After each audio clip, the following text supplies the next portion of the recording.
दोस्तों नमस्कार, मैं हूँ विनीता यादव। महाराष्ट्र चुनाव में एक तस्वीर तो साफ होने लगी है, क्योंकि महाराष्ट्र में आरएसएस का गढ़ है नागपुर में। और नागपुर का जो स्थिति है और महाराष्ट्र की जो स्थिति है, उसमें किसी भी तरह से आरएसएस के लिए जरूरी है कि बीजेपी महाराष्ट्र का चुनाव जीत जाए।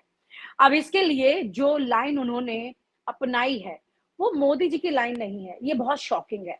मोदी जी पिछले कुछ दिन से अब वहां पर एक नया नारा दे रहे हैं, जिस पर पहले भी हमारी चर्चा हुई थी वरिष्ठ पत्रकार संतोष भारती जी के साथ। और उसमें ये चर्चा थी कि किस तरह से नारे बदल रहे हैं। योगी जी ने बोला बटेंगे तो कटेंगे, और मोदी जी बोलते हैं एक रहेंगे तो सेफ रहेंगे। लेकिन आरएसएस जो कि मोदी के एक रहेंगे तो सेफ रहेंगे पे नहीं जा रही है, उन्होंने महाराष्ट्र की कमान संभाल ली है।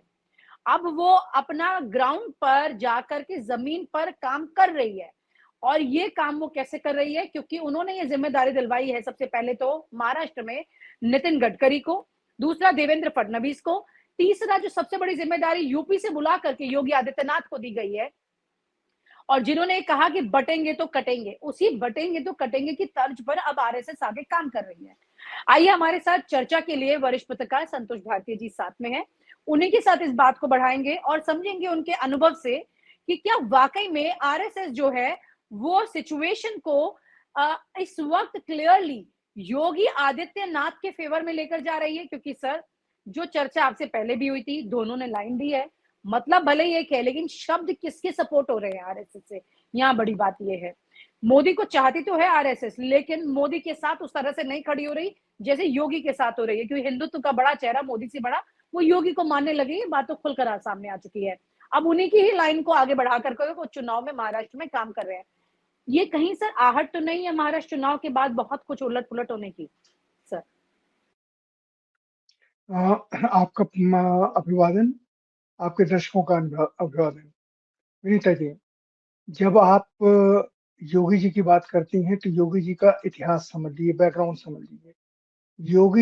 योगी जी शुद्ध हिंदू आधार के ऊपर बने हुए नेता हैं। गोरखनाथ मंदिर के महंत हैं और इनके जो गुरु थे महंत अवैधनाथ, वो उन्होंने पहली यात्रा निकाली थी राम जन्मभूमि को मुक्त कराने के लिए। गोरखपुर से शुरू हुई थी और लखनऊ तक आई थी वो। ये आदित्यनाथ जी ने, जो इनके गुरु है महंत अवैधनाथ, उन्होंने ये यात्रा निकाली थी। और उसके बाद अभी हाल फिलहाल एक प्रोग्राम में ये इस बात को स्वीकार भी किया योगी जी ने, आदित्यनाथ जी ने। और मैं इसलिए ये बात कह रहा हूँ कि उसके और इनका संघ से कभी कोई रिश्ता रहा नहीं, ना अवैधनाथ जी का संघ से कोई रिश्ता रहा। ये लोग अपने हिसाब से हिंदुओं को संगठित करने के लिए उन्होंने एक हिंदू वाहिनी भी बनाई थी। जब उत्तर प्रदेश का चुनाव आया और मनोज सिन्हा को मुख्यमंत्री बनाने की बात आई, तो योगी आदित्यनाथ जी ने सबसे पहले ये क्लेम किया कि मैं उत्तर प्रदेश का मुख्यमंत्री बनूंगा। उस समय संघ इनके साथ नहीं था, लेकिन योगी जी ने ये धमकी दी कि मेरे 100 सांसद हैं मेरे विचार के और 100 विधायक हैं मेरे विचार के। अगर आप नहीं मुझे बनाएंगे मुख्यमंत्री, तो ये 100 विधायक भारतीय जनता पार्टी से सपोर्ट वापस ले लेंगे और फिर हम देखेंगे हमको क्या करना है। ऐसे समय और मोदी जी और शाह साहब, अमित शाह नहीं चाहते थे कि योगी जी को मुख्यमंत्री बनाया जाए। लेकिन यहाँ पर संघ ने बहुत सावधानी के साथ एडॉप्ट किया बाहर के आदमी को, जिनका नाम योगी आदित्यनाथ है। और वहां से संघ ने योगी जी को ऊपर बढ़ाना शुरू किया और सारे देश में धीरे धीरे हर चुनाव में हिंदू हिंदू अस्मिता का चेहरा उन्होंने बनाया योगी आदित्यनाथ जी को। यहाँ पर यहीं से मोदी जी और अमित शाह को चिंता होने लगी। हर जगह योगी जी को संघ ने चुनाव प्रचार में उतारा, चाहे वो उपचुनाव हो, चाहे वो राज्यों के चुनाव हो, चाहे वो लोकसभा के चुनाव हो। ये अवैधनाथ जी के शिष्य योगी आदित्यनाथ जी, जो गोरखपुर के गोरखनाथ मंदिर के महंत है, जो बड़ी गौशाला भी चलाते हैं और जिनका पूर्वांचल में काफ़ी प्रभाव है, उनकी हिंदू वाहिनी के कारण। उन्होंने एक तरीके से हिंदू वाहिनी को बाद में बैन किया जब वो मुख्यमंत्री बन गए। लेकिन दूसरी तरफ वो हिंदू वाहिनी चल रही है, उसमें उसको चलाने के लिए योगी जी के लोग ही उसके मुखिया हैं और इस समय बाकायदा वो चला रहे हैं उसको। अब मैं आता हूँ संघ के दूसरे रिश्ते के साथ। संघ ने जब ये सोचा कि अगर मोदी जी के साथ कहीं कुछ गड़बड़ होती है, तो उनकी जगह पर या मोदी जी की साख खत्म होती है और ये समझदारी का फैसला था, तो हमको एक चेहरा चाहिए प्रधानमंत्री पद के लिए या प्रचार के लिए। तो प्रधानमंत्री पद के लिए तो नहीं, लेकिन प्रचार के लिए उन्होंने योगी आदित्यनाथ जी को चुना और योगी जी को अभी भी हर जगह ले जा रहे हैं और योगी जी की तारीफ यह है कि वो जो कुछ नारे देते हैं, उस नारों को तुरंत संघ एडॉप्ट कर लेता है, भारतीय जनता पार्टी एडॉप्ट कर लेती है। बटेंगे तो कटेंगे योगी जी का दिया हुआ नारा है, जो उन्होंने अभी झारखंड में मीटिंग हुई वहां भी कहा अ, और अभी महाराष्ट्र में गए वहां भी उन्होंने कहा। लेकिन मजे की चीज ये है कि इस नारे को लेकर के संघ तो उनके साथ है, लेकिन भारतीय जनता पार्टी की जो महायुति है महाराष्ट्र में, उसके भीतर एक कमाल का अंतर्विरोध पैदा हुआ। परसों ये कल कहा परसों कहा था योगी जी ने महाराष्ट्र के लिए और कल वहां पर शरद पवार के भतीजे अजीत दादा पवार ने इसके ऊपर बाउंस बैक किया और उन्होंने पब्लिकली कहा कि इस तरह की भाषा शिवाजी महाराज का ये प्रदेश है, ये संभाजी या शाहू जी महाराज का प्रदेश है, ये संत तुकोबा का प्रदेश है। सारे संतों के नाम उन्होंने गिना दिए। ये उनका प्रदेश है, यहाँ पर ये भाषा नहीं चलेगी जो दूसरे प्रदेश वाले लोग आके बोल जाते हैं। दूसरे प्रदेश का कौन आदमी आया वहां पे? योगी जी। तो उसको लेकर के मेरे अजीत दादा पवार ने जो जो सगे भतीजे हैं शरद पवार के, उन्होंने पहला हमला किया और कल दूसरा हमला महाराष्ट्र के मुख्यमंत्री शिंदे ने किया। शिंदे ने कहा यही बात जो अजीत दादा पवार ने कही है कि हम इस लाइन को खारिज करते हैं। बंबई या महाराष्ट्र सबका शहर है, यहाँ बाहर का आदमी आकर के अपनी चला नहीं सकता है। अब महायुति के तीन ही तो अंग हैं, एक खुद बीजेपी है, दूसरे शिंदे हैं और तीसरे अजित पवार हैं, अजित दादा पवार। अब इन दोनों में दो लोग एक साथ मिल गए हैं और भारतीय जनता पार्टी बहुत सांसत में है कि वो क्या करे क्या ना करे।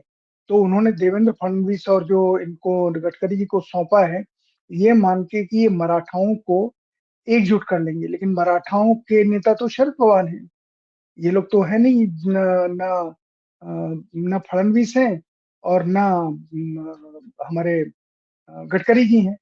तो इसलिए इस समय भारतीय जनता पार्टी महाराष्ट्र के चुनाव में बहुत परेशानी में है और योगी जी जो भाषा बोल रहे हैं, मोदी जी ने अभी उस भाषा को नहीं दोहराया है। मोदी जी शायद कल से या परसों से कम 13 या 14 मीटिंग करेंगे महाराष्ट्र में, ऐसा सुनने में आया है। अब वहां वो क्या बोलते हैं ये देखने की बात है।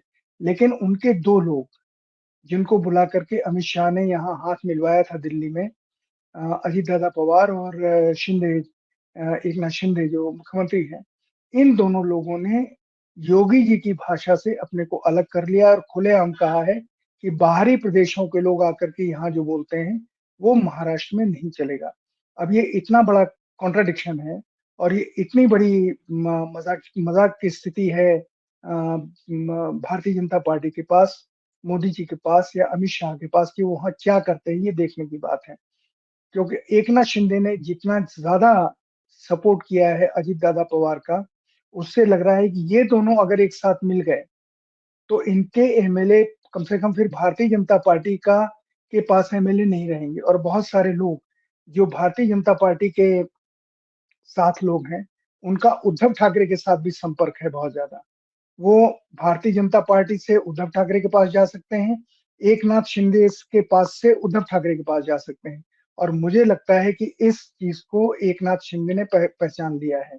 और एक चीज आपको और बताऊं, जो जो जो संजय राउत हैं, उन्होंने एक चीज कही जिसका कि एकनाथ शिंदे ने अभी तक खंडन नहीं किया।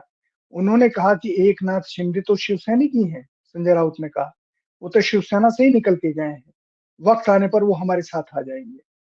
ये जो संजय राउत का कहना है, जिसका एकनाथ शिंदे जी ने अभी तक कोई खंडन नहीं किया है, और ऊपर से अजीत दादा पवार के साथ मिलकर के उन्होंने योगी जी की बात से पूरी तरह अपने को अलग कर लिया है, तो ये महाराष्ट्र के चुनाव में एक बहुत बड़ा अंतर्विरोध है। और व्यक्तिगत तौर पर भी संघ कितनी भी कोशिश कर ले, भारतीय जनता पार्टी है।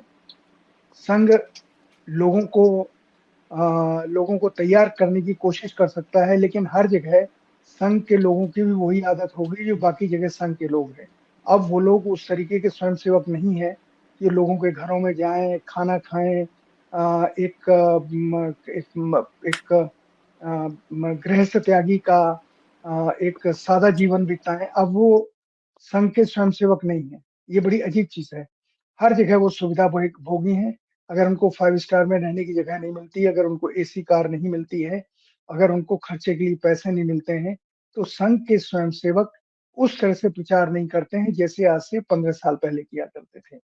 तो इसलिए चाहे कितना भी संघ इसमें लग जाए, एकनाथ शिंदे और अजीत दादा पवार अगर जो भाषा उन्होंने बोली है वो अपनी भाषा वापस भी नहीं ले सकते।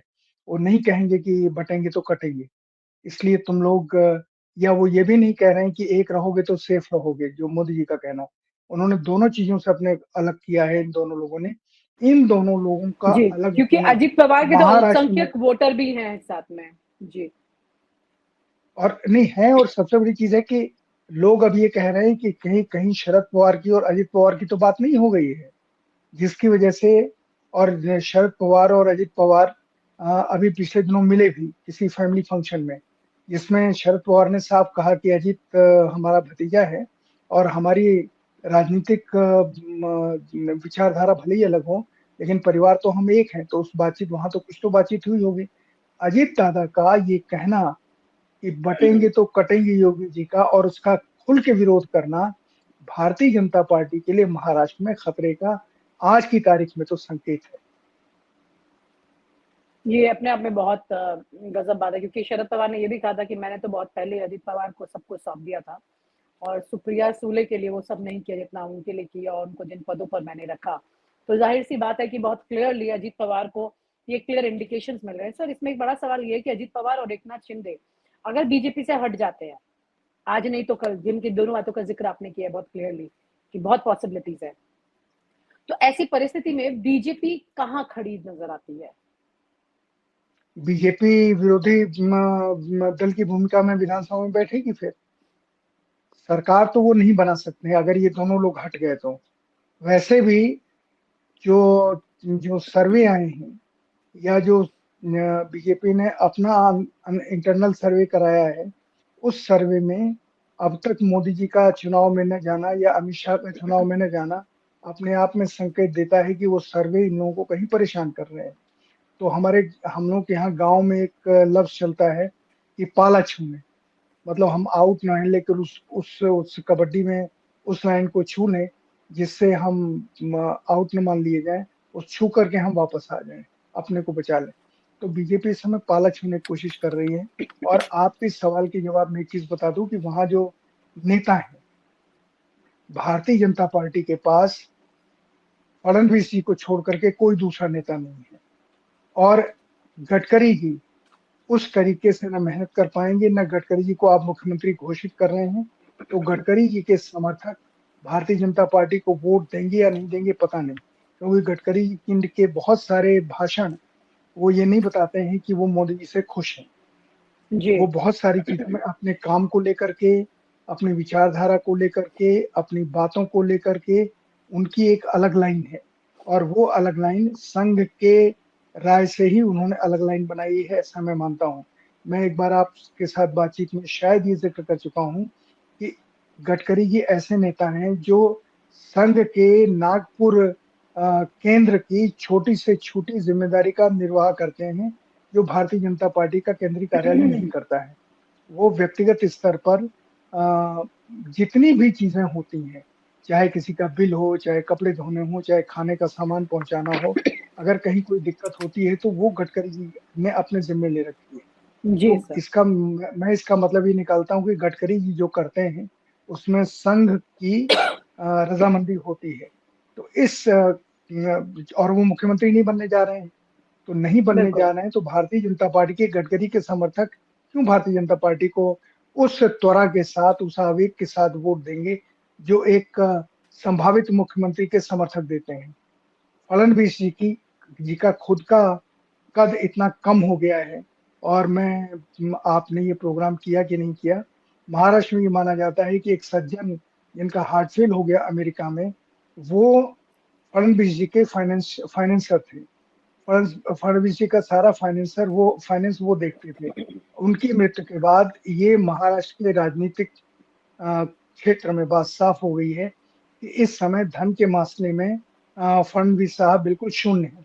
व्यक्तिगत पार्टी का जो है वो तो है, पर महाराष्ट्र में या किसी भी जगह पर पार्टी के पैसे के आधार से ज्यादा कैंडिडेट का अपना आधार काम करता है। मतलब जो मुख्यमंत्री का उम्मीदवार है, अगर उसके पास पैसा नहीं है, उसके पास 10 समर्थक नहीं खड़े हैं पैसा खर्च करने वाले, तो उसकी बहुत कीमत नहीं रहती है। उसी तरीके से अभी ये लगता है कि फडणवीस साहब का भी अब उतना समर्थन नहीं हो पाएगा भारतीय जनता पार्टी के बीच में। या तो वो कोई तीसरा उम्मीदवार निकाले, संभावित उम्मीदवार घोषित करें कि फडणवीस के अलावा ये भी मुख्यमंत्री हो सकते हैं, जो भारतीय जनता पार्टी करने नहीं जा रही है। कोई नाम ही नहीं है उनके पास। गडकरी जी को बनाना नहीं है तो फिर भारतीय जी जनता सर। पार्टी खड़ी कहाँ होगी? जी सर। तो ये नेता विरोधी बहुत दल की ही भूमिका में आएगी। जी सर। अब यहाँ पर बड़ी बात यही है कि बहुत जल्दी शायद इस बार बीजेपी भी अपने पकवान खाने की तैयारी कर रही है। भले ही उसको ये नहीं पता है कि हलवाई जो पकवान बना रहा है वो खुद छोड़कर चला गया, तो स्वाद खराब हो सकता है। बहुत-बहुत शुक्रिया सर इस चर्चा में शामिल होने का और बहुत सारे इम्पोर्टेंट इन्फॉर्मेशन शेयर करने का। Thank you so much sir.